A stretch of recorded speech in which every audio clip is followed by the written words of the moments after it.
days.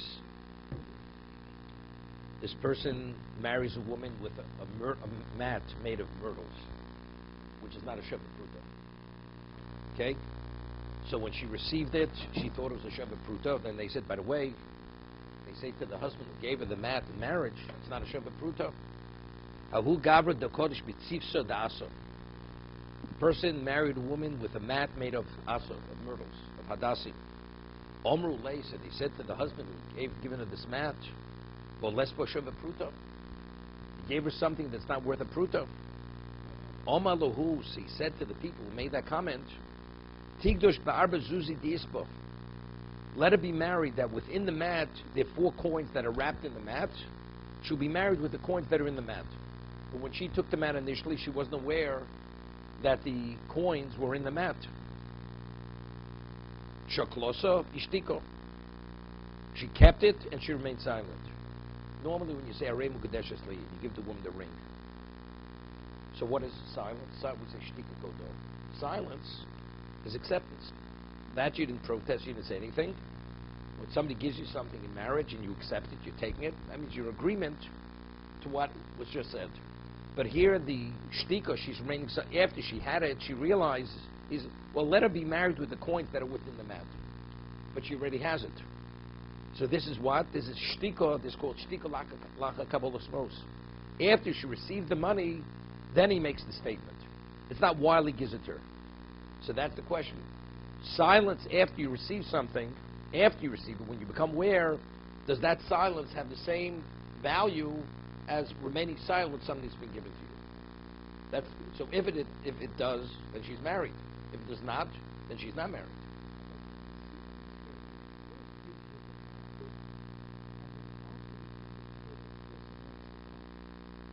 No, not the woman, the third party. By the way, it's not worth a cent. So he says, by the way, I forgot to tell her there's money wrapped up in the mat. 4 coins. Wait, no, not simple. That's discussion. No. No, because she accepted to be married initially. I agreed to be married with the mat. Now all of a sudden I realize, what happens if a woman agrees to be married with the mat? Right? And then it's revealed it's not worth a penny. And then, wait. And now the man says, I will give you. She says, I'm not interested. But you agreed a moment ago to be married to me. Why did you change your mind? I have a right to change my mind. Right? There's not even the question. She can change her mind. The initial act was not marriage. Originally I agreed, and now I don't agree. So now that he reveals that the coins in the mat, so the initial act that she took the mat, she agreed to be married at that moment. Now we have a new question. Now that she realizes that the mat was an act of marriage, now that there's money in the mat, the silence, is that, again, agreeing to be married, or not necessarily? Because this is post facto, only now that she has the money she realizes it.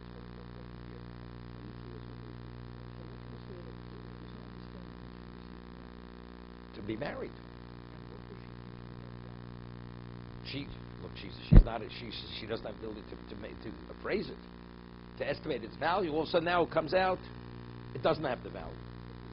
The regular case, a man gives a woman a ring, she believes it's gold, and it turns out not to be gold. So there you could say he deceived her. Let's say he wasn't aware. He bought her a gold ring, and he was cheated, and it was a gold plate. And he says, I'm marrying with a 14-karat gold ring. Turns out not. What's that over? It's not a marriage. It's not a marriage.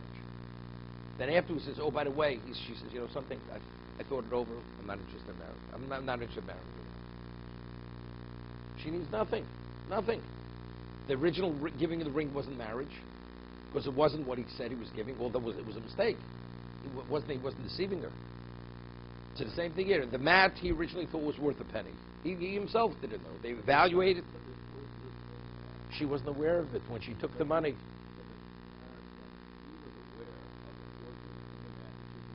He wanted it to be a surprise. I'm marrying you with the mat. So therefore what? She doesn't know that. She doesn't know that. In her mind, she's being married with the mat. With the mat. They said it's not worth a penny. The mat is not worth a penny. They weren't aware. He says, Harei at mukudeshes li b'tzipso da'asa. That's what he said. I'm marrying you with the myrtle mat.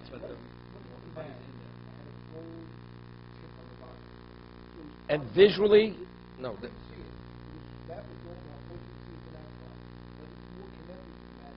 It's way. Is it called the mat? Okay, if it's called the mat, and it was revealed that the mat, that means she agreed. That means she took an object that's a shava pruta. It was a shava pruta. Here, what he said doesn't make a difference. Again, initially she agreed to marry because she believed there's an act of marriage. It was revealed it's not a shava pruta. It's not connected to the mat. It just the money's just wrapped in the mat.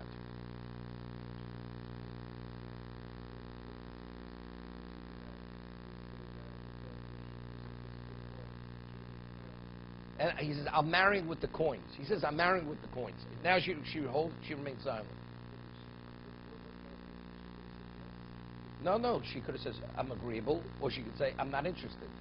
So saying I'm not interested means that would be a rejection, so she did not, that's like initially remaining silent. That's the question here. Or do we say no? If I accept something initially, the gesture of accepting that's when we say silence is the equivalent of saying I agree.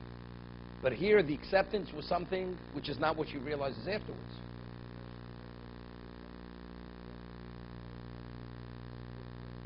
He didn't say that.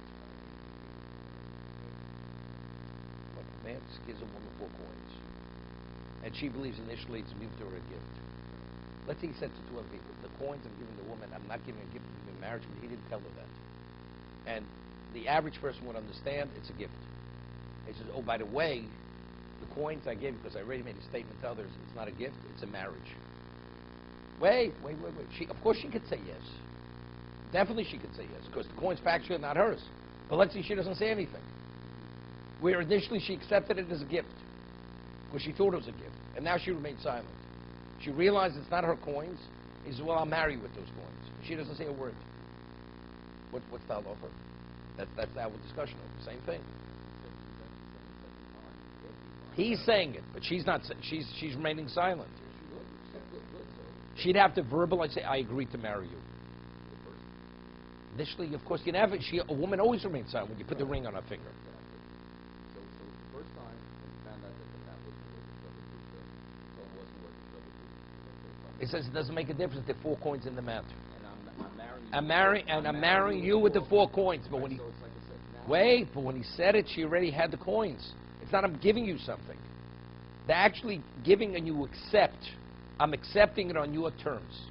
When you say something, I'm accepting it on your terms. Initially, when she accepted these coins, did she accept it on his terms? She wasn't even aware the coins existed. He did give it to her. What's the halacha? A pikodin. I give a woman a pikodin for safekeeping. She's a shomer. And then I say, you should be married to me with the coins that you're holding on my behalf. She's mukudeshes. Of course she's mukudeshes. And she says, I agree. She says, I agree. She's already a shomer for 10 years. She has a bag of money that belongs to him. He says, you know something? The bag of money that you're holding on my behalf, I want to marry you with that money. She says, fine. She's married. She says, nothing. See, no. There is a difference. Could be there's a difference. Maybe there's a difference over there. Maybe there's a difference. Here, he gave it to her that it should be hers. See, over here it's unclear with the coins in the mat. Now that the coins are in the mat, what was his original intent? Those coins should be seemingly to be a gift. To be a gift. No. The mat is not a gift. The mat is marriage. So now he finds out that the mat is not a gift. No, he can't. He already gave her a gift. If he already gave it as a gift, it's too late. There are coins. So evidently, it was like a surprise. He's not giving her the coins right now. That's going to be a surprise. There's going to be coins in the mat. They're mine. I'll give it to you afterwards. So he says, now I won't give it afterwards as a gift. I'm giving it as marriage. That's what's happening over here. When she took it originally, no. So maybe by code she'd have to say it. She'd have to say, same thing. There's a shtika lachamat mos. She'd have to say, I agree to marry you.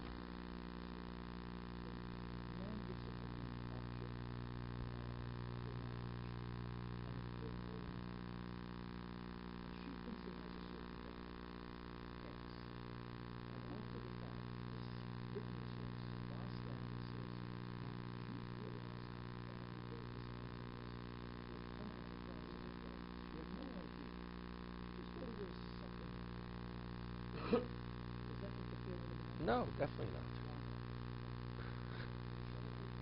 It's a Sheva Pruta. No, it's no relevance. Here, there was an act of kiddushin. The Torah, did she agree to be married? He gave her something which meets the criteria of marriage. Yes. Here he gave her something.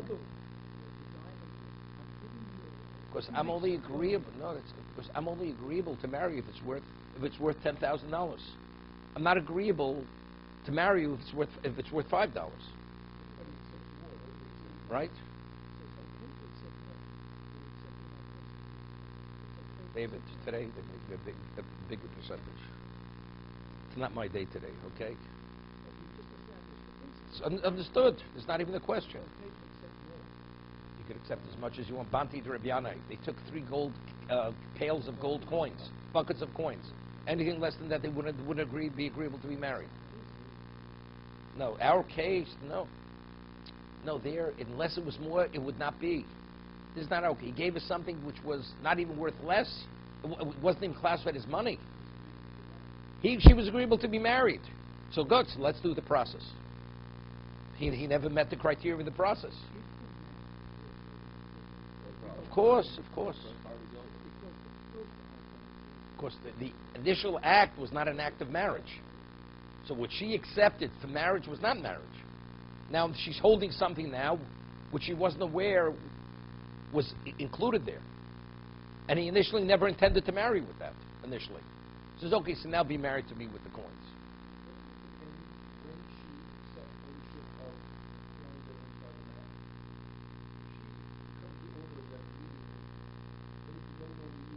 Then we'd have to speak about, because the shtika, it's hers. He can't marry with something which is not his.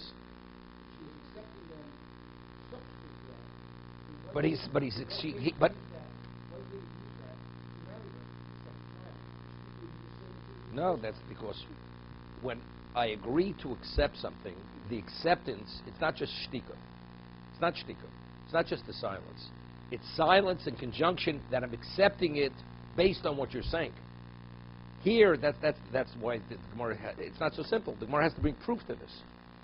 That silence alone, although I should have protested, it's not necessarily enough of a reason, not enough of a proof that my silence means what you're saying.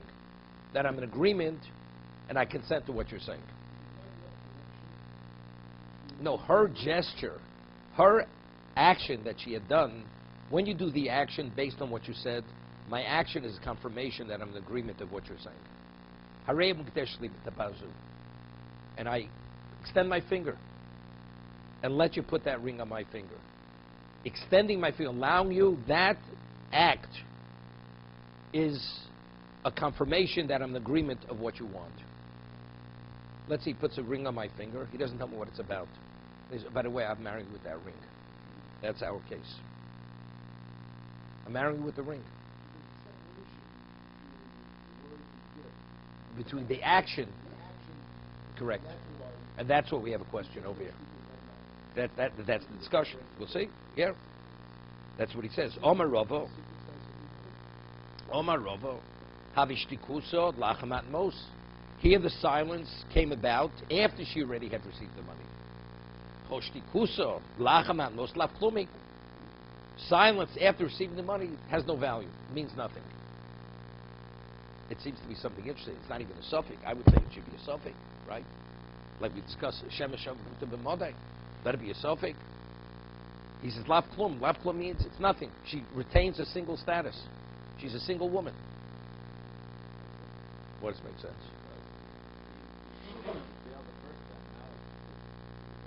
No. No, which means what Rav is answering, it's not even a question. Lav Klumi, it's nothing. it means that he's negating the marriage. No, she'll have to give it back to him now. He'll have to give it back. No question he'd have to give it back. No, let's say she remains silent. She says, but then let's say an hour later she gives him back the coins.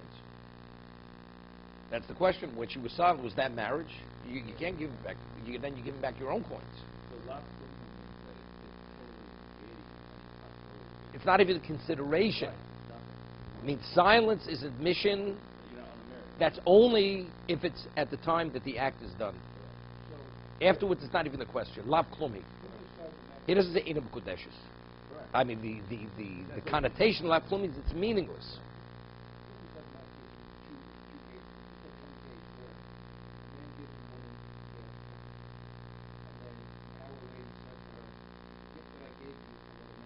No, that's simple. That's simple. That's simple. I'm giving you a gift. So when anybody say to you, give me a gift, give me a gift. Right? And then, oh, by the way, the gift I gave you is that, something that's devorim shebelev. It's meaningless. Even if she would say, even if she say, I agree, it's meaningless. Because initially it was devorim shebelev. He says, when I gave it to you originally, I meant that. But that's devorim shebelev. No, but he says, when I gave it to you as a gift, that's what I meant. That was my original. It's irrelevant what you tell me. It's irrelevant because that's devorim shebelev. Since you didn't verbalize it.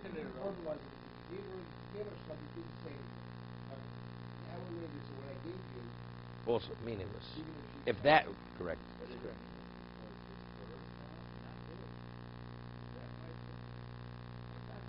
Firstly, you have to have agent. Firstly, you have to have agent. Witnesses, when they witnessed that act, what did they witness? Right? They witnessed an act. He gave her a gift. He didn't say a word. He said, by the way, what I said then, I meant marriage. So it was relevant what you say later. Okay? She was unaware. She was unaware that the coins. Nobody was aware that the coins existed within the mat. Now she has it. So whose coins does she has? His coins. He says, I'm married with the coins now that you have. Although initially you weren't aware of it. Definitely. That's and he says, I'm marrying with those coins. We're still saying it's nothing. Lav klumi. It's nothing. But he has to bring proof to this. Omer Rava Minam Inalei. Because it's not simple. Where do I know this? That silence after you've received something, after the person that we don't reckon with that silence, the Tanya. Omali kanti sela zu bi pikodin. He says, take this sela and hold it as for safekeeping, as a shomer. And then he says, oh, by the way, the coin I gave, now I want the coin that you have, you should marry me with that coin. So why is it in her possession as a showman? Was it pikodin? B'shas most mukudeshes. If he would have said it as he's giving it, right? He says, I'm going to give you a sell as a pikodin. He says, that's what he originally said. Now, as he gives it, he says, Harei mukudeshes li. Right? So there's no question. He's giving to her marriage.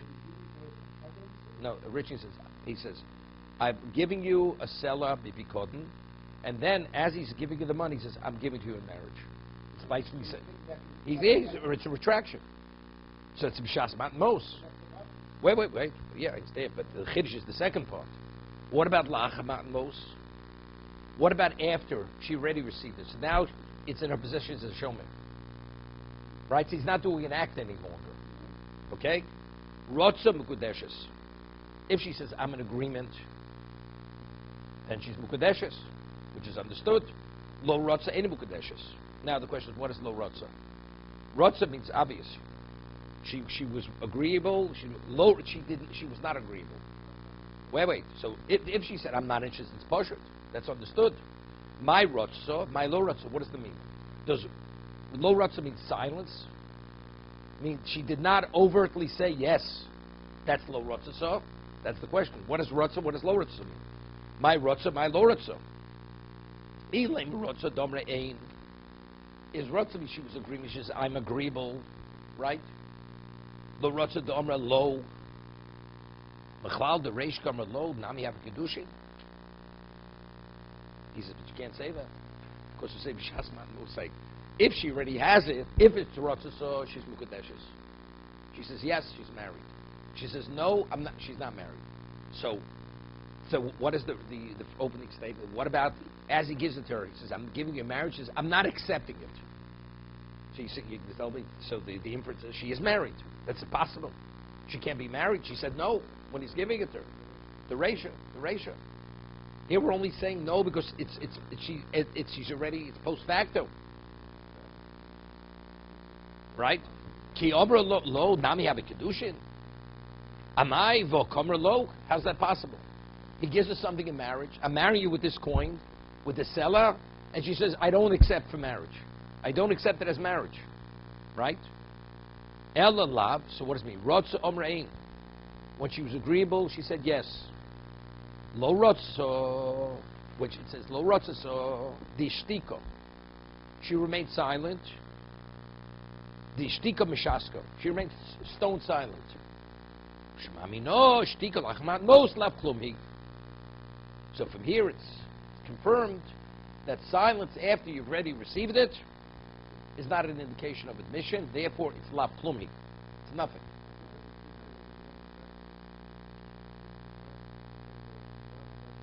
Yeah, but it can mean it has to mean that. No, Rotza means she was in agreement. She overtly said yes. Overtly. So what does lo Rotza mean? She didn't say yes. That she didn't say it. So what does it mean not saying yes? She remained silent. Right? Rotza means she said yes. Lo Rotza means it can mean she said no because we said from the ratio. That's not possible. So what does lo Rotza mean? She remained silent. The ratio says at the time that he gives it to her. So we're saying in the safe because she already has it, which is lo rotza, that's why she's not married, because she already has it. But if at the time that he gives it to her, he says, I'm refdeshing, she says no, she is married. How could she marry? She said no. So evidently when it says lo rotza in the safe, in the conclusion, it means silence. So that's what it means, exactly. Silence. So what is the price of differentiating? When I give it to you and you're silent, then she is married. But post facto, silence means nothing. It's the exact same thing.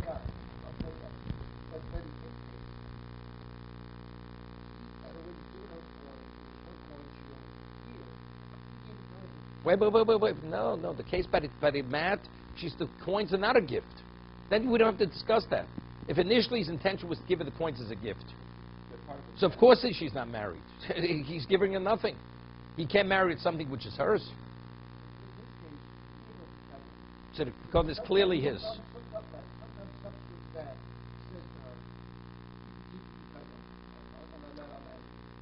Keep the no, not keep the code. Not I'm telling you to keep it. Take it in marriage. In marriage, okay? So that's not a gift. It's not a gift. No, she remains silent, but it says lo rotza. The question: what does lo rotza mean? So we proved that lo rotza means she remained silent, and it says in the Brisa ein mukudeshes. So we see clearly that silence after the money has been given means nothing. Silence isn't that an indication of anything? No, it means the physical act. It's not a possession. Physical act of giving. It's the same thing with the bag she's giving it. I mean, it's not a deposit. Something given to her for safekeeping. Because it means.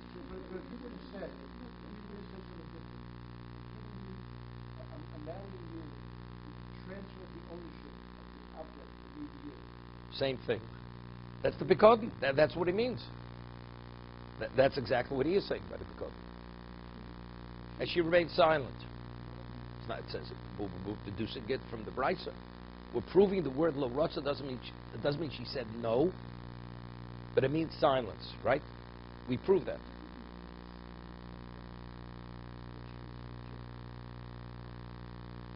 She's ignoring it. She's ignoring. Lo means we have to know definitely yes, otherwise the answer is no.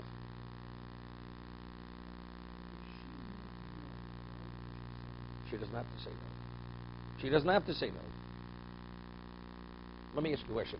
The Gemara says, and we rule this way, I go to and I say in the presence of witnesses, you owe me $1,000, and I remain silent. What's that law? It means nothing. Because you said I owe you, that means I owe you money. What even if I say there, yes, I owe you?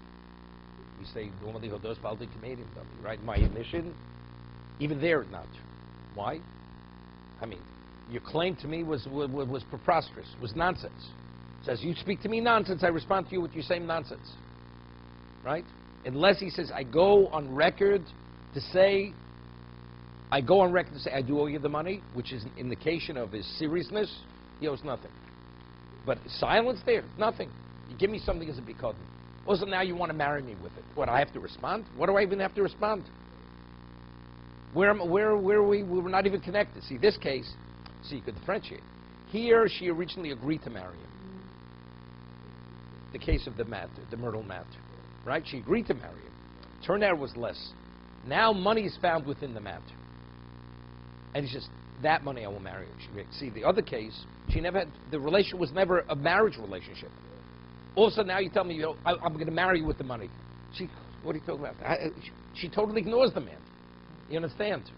The two cases are not really comparable. I'm just pointing that out. But he's proving from, again, normally you would say, shtika lachamat mos. Silence is what is agreement. So first I'm showing you it's not. She should have reacted. Do you want it should even be a question in anybody's mind? I don't even have to respond to that.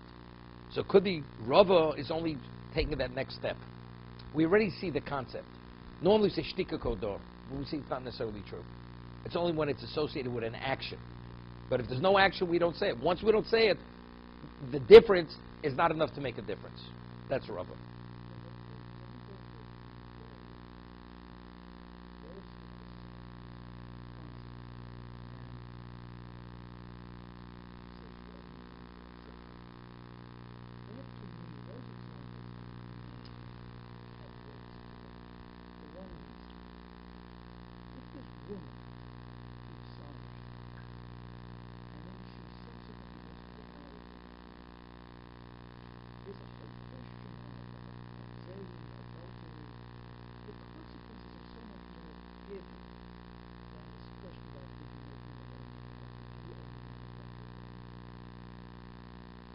A woman's walking down the street, and she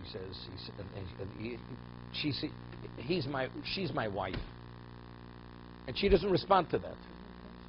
Wait, no, she is my wife, not now. She is my wife. The man makes such a comment.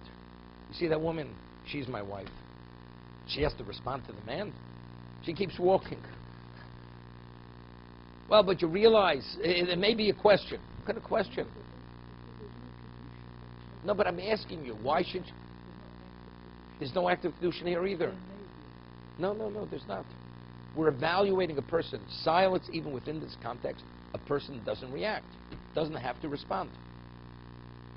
You're right. If most people will respond and she doesn't, then it's a problem. But his evaluation is that a person does not have to respond. The case of the showman. Let's talk about, she's a showman. She's a custodian. She has money. He says, I'm marrying you with the money you have. She remains silent. You realize it has very serious repercussions. But it says clearly in the Brisa, Eino b'kedeshes. It's nothing, it's not even to be considered. Why? She should have said something. See, the Brisa says she doesn't have to say anything. Although she's silent, she didn't even respond whatsoever, it's nothing. And as I said, the Gemara uses a very short, laf klumi. It's not even to be considered, not at any level. I made a different differentiation, which we mentioned. I don't know if you picked it up. And see, there was no relationship between a betrothed, a fiance with a chosn kala. The first case, she agreed to marry him. Turned out what he gave her was less. He says, well, the coin's in the mat. So maybe here, because she initially was agreeable, maybe the silence here has greater value. The case that she was a custodian, there was never a relationship, kala, chosn kala. All of a sudden now he says, take the money for marriage. She doesn't have to respond there, because data is not even a consideration. There's no prior history of a relationship over here. In our case, she was agreeable. So maybe here we would say shtika kodo. But yet, Rava, he equates both cases to be the same case. That would be a difficulty. Seemingly, they're not comparable. No, but it's evident but he's not differentiating. He says that's the basis for my psak, for my ruling. What?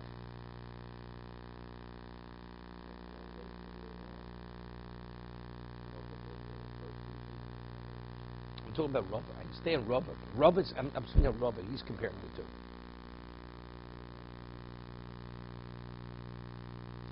I just want to get back. Seemingly over here, the story with this mat. They evaluate as less than a Shabbat Pruta, correct? If you hold like Shmuel, but Shem Shabbat Pruta b'Modai. It's true, here it may be less than a penny. But in Modai, there may be some community in the world, right, that is a Shabbat Pruta. So according to Shmuel, she would be Safim Kudeshes, right? What?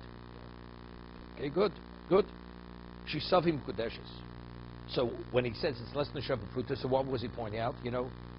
This is not a certain marriage.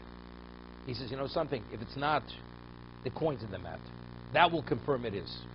So what's the whole discussion? If you hold like Shmuel, the discussion is it a Sovim Kudeshes or a Zvadim Kudeshes? That's the discussion here. If a third party now would give her, she'd accept marriage from a third party, does she need a get? That's the discussion really. If you hold like Shmuel, she's Sovim Kudeshes. She would not be permitted to the second one or the first one.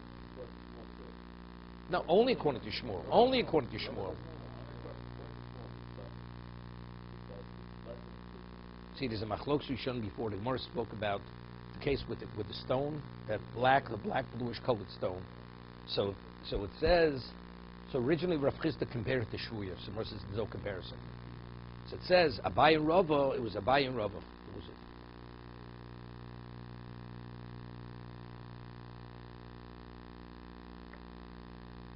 It says, and there was a remnant of that family, and the Rabbana would not marry from that family, right?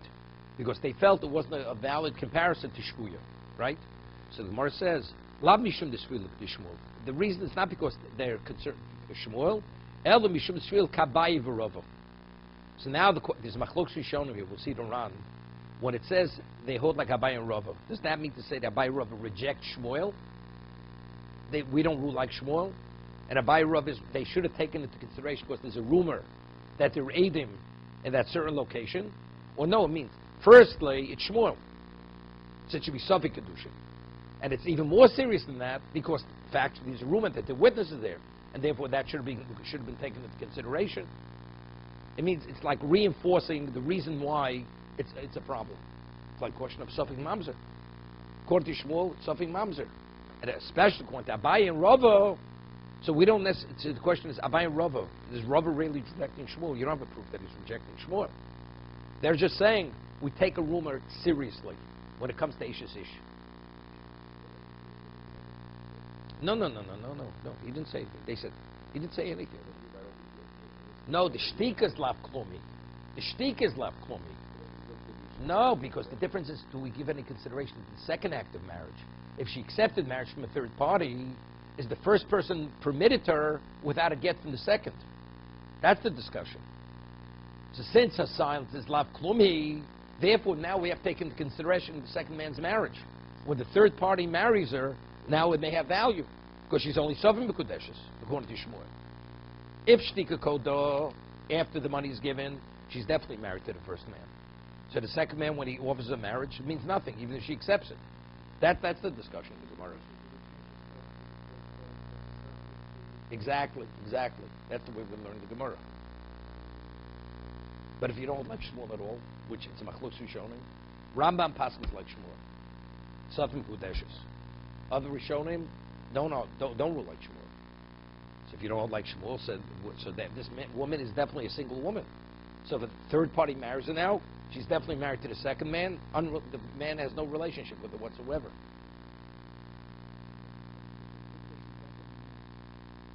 Back on the map, okay.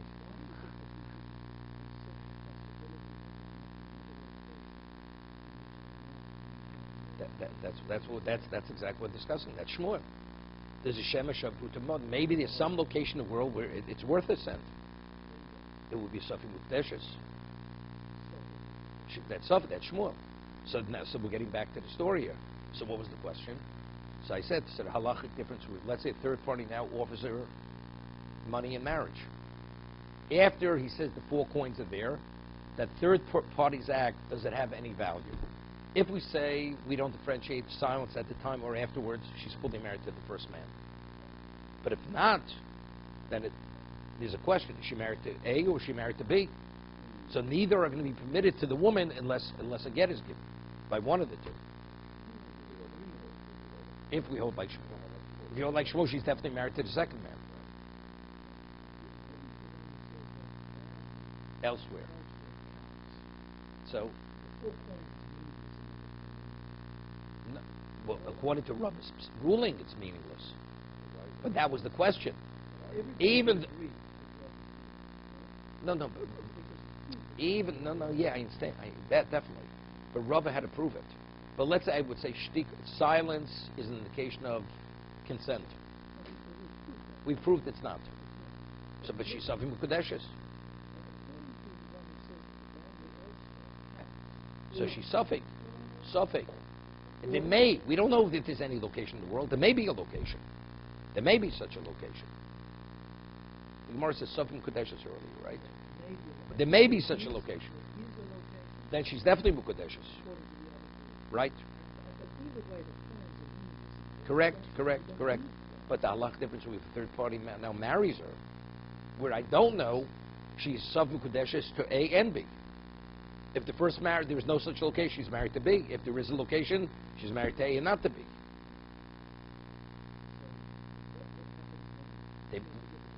From one of them. One of them has to divorce her. No. Sequence doesn't make. Whichever one gives her a get, now whoever retains her on a suffix has to now confirm that she's definitely married to him after the fact.